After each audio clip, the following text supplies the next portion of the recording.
Back in the Civil War, there was a regiment that was made up of only African American soldiers, which is typically unheard of. A regiment is a noun meaning a permanent group of an army, normally led by a colonel and divided into several teams. In this regiment was a man named Ed Trip Jones. And they called him Trip because he kept tripping and he didn't have no shoes. So every time he went to walk, he tripped. He didn't have no shoes because the quartermaster was racist and thought it was funny when he tripped. Quartermaster is a noun meaning military officer whose job it is to ration out supplies to the army. So, Ed pleaded with his colonel, Robert Shaw, to give him supplies since the quartermaster wouldn't do it.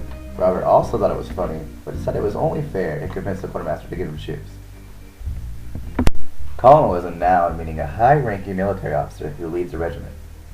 So, finally Ed got his shoes, and the next day he took his rifle, cutlass, and shoes and headed off into battle.